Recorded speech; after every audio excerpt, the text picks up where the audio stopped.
எங்களுடைய ஊரை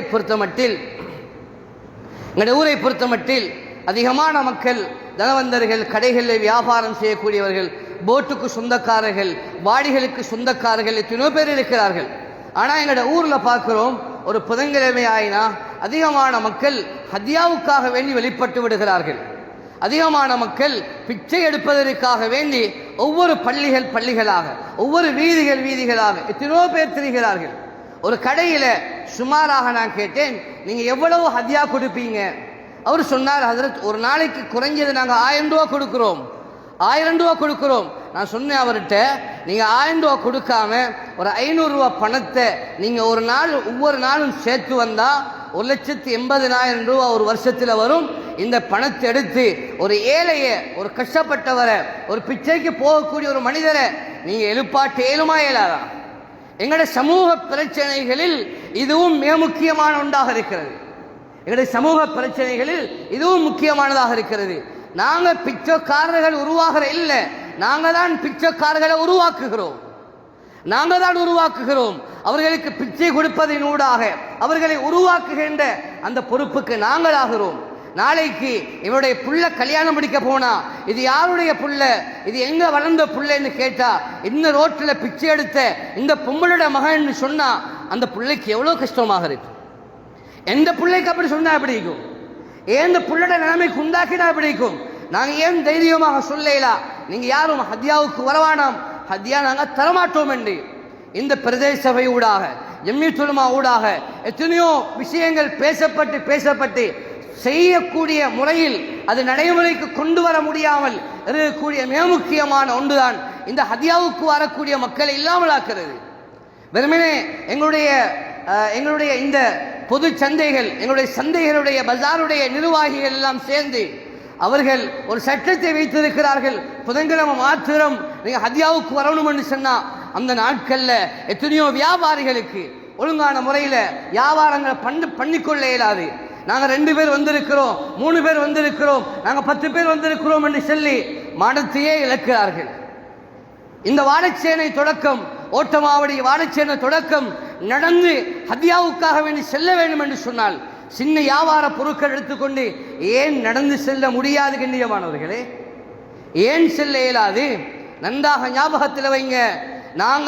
எங்கள்கிட்ட இருக்குது, நான் வாடியுடைய பொஸ்ஸாக இருக்கிறேன், இத்தனை போட் எனக்கு இருக்குது, இத்தனை கடை எனக்கு இருக்குது, என்னிடத்தில் 1000 ரூபாய் இருக்குது, அள்ளி வீசேலும் கொடுக்கலும் 100 ரூபாய் எடுத்து நீங்க ஆளுக்கு 10 ரூபாய் எடுத்துட்டு போங்க என்று எனக்கு சொல்ல இயலும். ஆனால் ஒரு கணம் அது உங்களுடைய குடும்பமாக இருக்கும் என்றால், அந்த ஹதியாவுக்கு வரக்கூடியவர்கள் உங்களுடைய குடும்பத்தை சேர்ந்தவர்களாக இருப்பார்கள் என்றால், நாளைக்கு அந்த பிள்ளைக்கு நீங்க பேசும் பொழுது, திருமணம் பேசும் பொழுது, கண்ணியமானவர்களே, அது யாருடைய பெயரை தாக்கும், எந்த குடும்பத்துடைய பெயரை தாக்கும் என்பதை மறந்து விடாதீர்கள். காவத்துமுனை என்பது, தோப்பூர் என்பது, ஏராவூர் என்பது அது பிச்செடுக்கக்கூடிய ஊர்கள் அல்ல. அதை அவர்கள் ஒவ்வொரு ஊராக இறங்கி அதற்காக வேண்டி செயல்படக்கூடிய மக்கள் இருக்கிறார்கள். ஹதீஸிலே வருகிறது, கேட்டு வரக்கூடியவர்களை விரட்டி விடாதீர்கள் என்பதாக. அந்த காலத்திலே கேட்டு வந்தவர்கள் எல்லாம் அவர்கள் தேவையுடையவர்களாக இருந்தார்கள். அவர்களுக்கு பசித்தது, அவர்களுக்கு தாகித்தது, அவர்களுக்கு வீட்டுடைய தேவைகள் இருந்தது. அப்படியாப்பட்டவர்கள் தான் வந்தார்கள் ஹதியாவுக்காக, பிச்சை எடுப்பதற்காக. ஆனால் இப்பொழுது வரக்கூடியவர்கள் ஒரு தொழிலாக செயல்படுகிறார்கள்.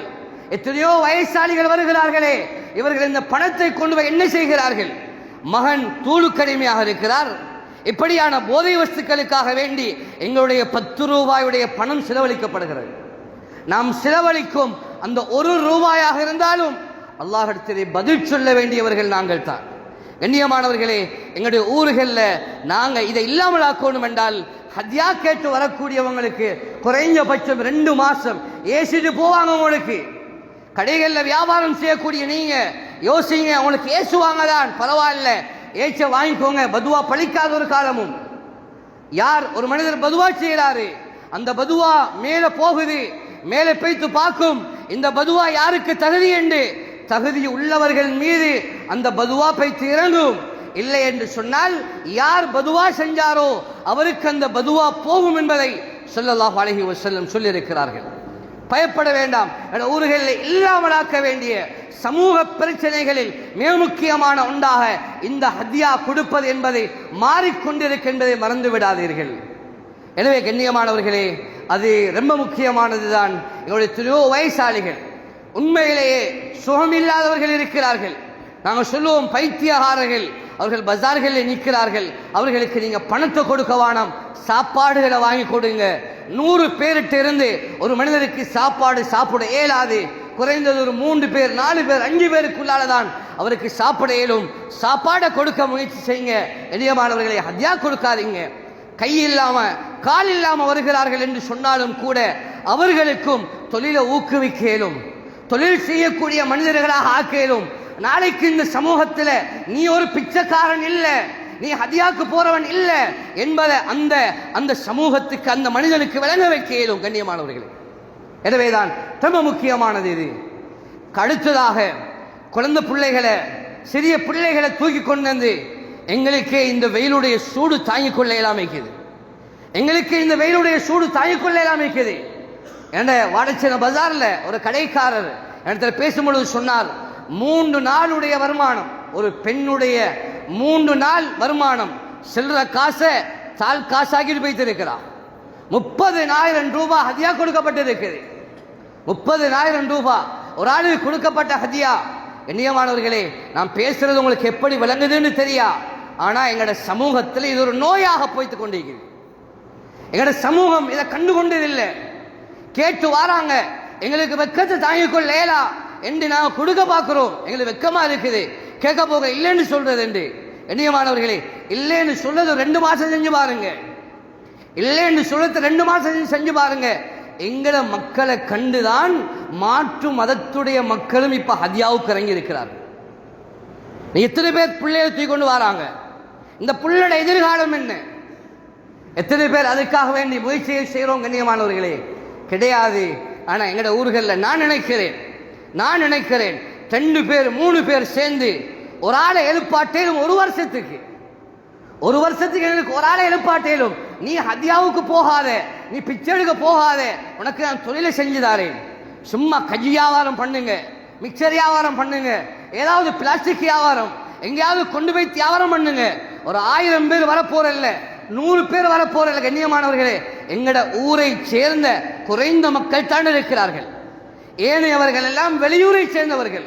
எங்கட ஊர்களில் இருந்து இப்படியாப்பட்ட ஒரு சட்டத்தை நாங்க வைப்போம் என்றால், ஹதியா யாருக்கும் கொடுக்கிற இல்லைன்னு முடிவை நாங்க செய்வோம் என்றால், கண்ணியமானவர்களே, எங்கட ஊர்ல ஒரு சமூகத்தை பாதுகாக்கலாம்.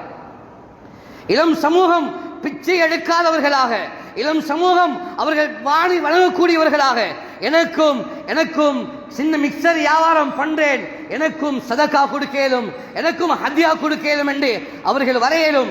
கை நீட்டத்தை படக்கிறத ஸல்லல்லாஹு அலைஹி வஸல்லம் எல்லோருக்கும் ஹதியா கொடுக்க இல்லை. ஒரு மனிதர் வந்து எனக்கு தாங்கன்னு கேட்கிற நேரம் ஸல்லல்லாஹு அலைஹி வஸல்லம் அவர் கோடாரிய வாங்கி வர சொல்லி விறக வெட்டி நீ தொழில் செய்ய என்று பழக்கினார்கள். ஹதியாவுடைய விடயத்தில் விளங்கிக் கொள்ளுங்க கண்ணியமானவர்களே. தேவையுள்ளவர்களுக்கு கேட்க மாட்டார்கள், தேவையுள்ளவர்கள் வெட்கப்படுவார்கள். எத்தனையோ பேர் சமூகத்தில் இருக்கிறார்கள் தேவையுள்ளவர்கள், ஆனால் அவர்களுக்கு உண்மையான முறையில் இந்த ஹதியாக்கள் போய் சேருதில்லை. நாங்க ஒரு வாடியுடைய போஸ், ஓட்டுடைய முதலாளி, கடையுடைய சொந்தக்காரர் என்று சொன்னால் நாங்க இன்றையிலிருந்து நியத்து வைங்க, யாருக்கும் ஹதியா கொடுக்கறதில்ல. ஒரு நாளைக்கு ஒரு 500 ரூபாய் 300 ரூபாய் அக்கவுண்ட்ல சேர்த்து கொண்டு வாங்க, ஏதாவது ஒரு உண்டியல்ல போட்டு கொண்டு வாங்க. கண்ணியமானவர்களே, அதை கட்டாயம் சேர்த்து ஒரு ஏழையை உருவாக்குங்க. ஒரு ஏழையை அவரை உருவாக்கி அவரை பணக்காரராக ஒரு அளவுக்கு தந்த வாழ்க்கையை ஓட்டக்கூடிய ஒரு மனிதனாக மாற்ற வேண்டும் என்பதை நானும் நீங்களும் ஒரு கணம் இதை யோசித்தால் கட்டாயம் இட ஊர்களிலிருந்து இல்லாமல் இருக்கலாம். சமூக பிரச்சனைகளில் அல்லது ஜம்மியத்துலமாவுக்கு வந்த மிக முக்கியமான ஒன்றுதான், இரவுடைய நேரங்களில் அங்கே ஹத்யாவுக்காக பஜார்களில் திரிகிறார்கள். எத்தனையோ பேர் ஹத்யா எடுக்கிற போர்வையில் நான் உங்களுக்கு சொல்ல வேண்டிய அவசியம் இல்லை, தூள் வியாபாரம் பண்ணுகிறார்கள். கண்ணியமானவர்களே, என்னென்று விளங்குதில்லை. யாரிடத்துல தூளை வாங்கணும் என்று நாங்க ஒரு கணம் ஒரு கூட்டம் எங்கட ஊரிலே ஒரு தொங்கலிருந்து முயற்சி செய்கிறார்களோ, ஆனால் இன்னொரு இடத்துல இன்னொரு பகுதியில லேசான முறையில பஜார்ல ஹத்யாவுக்கு போற மாதிரி இந்த ஒரு கூட்டம் உருவாகி இருக்கிறார்கள் என்பதை மறந்து விடாதீர்கள். பொலிசுக்கும் கொண்டு போய் வந்திருக்கிறார்கள், உள்ளுக்கும் இருந்தும் வந்திருக்கிறார்கள். ஆனால் இன்னமும் பஜார்கள்ல ஹத்யாவுக்கு இருக்கிறார்கள். நான் சும்மா கேட்கிறேன், வெளியூர்ல இருந்து யாராவது வந்து என் ஊர்ல நின்றா இது என்ன ஓட்டமாவடி என்று சொல்லுவானா இல்லையா? இது என்ன வாழைச்சன் என்று சொல்லுவானா இல்லையா? யாருக்கு கெட்ட பேரு? இத்தனை பேர் பஜார்ல புதன்கிழமை ஆயினா ஏறி இறங்குறாங்கடா. கண்ணியமான, ஏன் இவர்களுக்கு ஒரு தொழில் செய்யலா? உடலுடைய நல்ல ஆரோக்கியம் இருக்கிறது, ஓடி ஓடி ஒவ்வொரு கடையாக போகிறார்கள். ஏன் இவர்களை நாங்கள் நிப்பாட்ட முடியாது? கண்ணியமானவர்களே, குறைந்தபட்சம் இல்லை என்று சொன்னால் நிப்பாட்டுவதை லேசாக மாறிவிடும். இல்லை என்று சொல்லுவதுதான் என்னை பொறுத்த மட்டில் நான் ஒரு ஆய்வு மீதை செய்து வைத்திருக்கிறேன். எனக்கு தெரிந்த மட்டில் சொல்லுகிறேன், கண்ணியமானவர்களே, நீங்கள் இல்லை என்று சொல்லுவதுதான் இதற்குரிய முடிவாக இருக்கு. அப்பொழுதுதான் இந்த ஹத்யாக்களை நிப்பாட்ட முடியும். ஏன் மஸ்ஜிதுக்கு வந்திருக்கிறார்கள்? ஏன் பள்ளிகளில் இவ்வாறு குந்துகிறார்கள்? கண்ணியமானவர்களே, இல்லை என்றா குந்துகிறார்கள்? எங்களால் முடியும் என்று சொன்னால் யாராவது ஒருவர் பேசிக்கொண்டு அவர்களுக்கு ஒரு சோட்டு பார்சலை கொடுக்கிறது நியாயம். ஆனால் பணங்களை கொடுக்கறத நிப்பாட்டுவோம் என்று சொன்னால் உண்மையிலேயே சதகா, எங்களுடைய ஜகாத்துகள் அது சரியான முறைக்கு பங்கு வைக்கப்படும் என்றால் நிச்சயமாக அல்லாஹ் தொழில்களில் வளர்ச்சிகளை உண்டாக்குவான். அண்மையில் இந்த கடலுடைய மீன்பிடி துறைகள் அவைகள் ரொம்பவும் கஷ்டமாக மீன் பர்றல்ல கடலுக்கு போனா, நான் ஒரு ஆட பேசிக்கொண்டிருக்கப்பவர் சொன்னார், ஹசரத் இந்த வருஷம் ஜகாத்து ஒழுங்கா கொடுக்க இல்லை, அதனால தான் மக்கள் எவ்வளோ கஷ்டப்படுறாங்கன்னு சொன்னார். அவர் சொல்ல தேவையில்லை, அவர் சொல்ல தேவையில்லை. குர்ஆனும் ஹதீஸும் நமக்கு சொல்கிறது, எங்களுடைய ஜகாத் அது சரியாக கொடுக்கப்பட வேண்டும், எங்களுடைய சதகா சரியாக கொடுக்கப்பட வேண்டும். அவ்வாறு கொடுக்கப்படுகின்ற சந்தர்ப்பத்தில் தான் கண்ணியமானவர்களே இவ்வாறான பிச்சை எடுக்காத ஒரு சமூகத்தையும் எங்களுடைய சமூகத்தில் மாற்றலாம் என்பதை நாங்கள் மறந்துவிடக்கூடாது. எனவேதான் மூத்தவர்கள் இருக்கிறீர்கள், பழையவர்கள் இருக்கிறீர்கள், படித்த மட்டங்களில் உள்ளவர்கள் இருக்கிறீர்கள். இந்த விடயமாகவும் எங்களுடைய ஊர்களிலே கொஞ்சம் கவலைப்படுங்கள், அதை முன்னெடுங்கள். அல்லாஹு தஆலா எங்களுடைய வாழ்க்கையை மாற்றுவான்.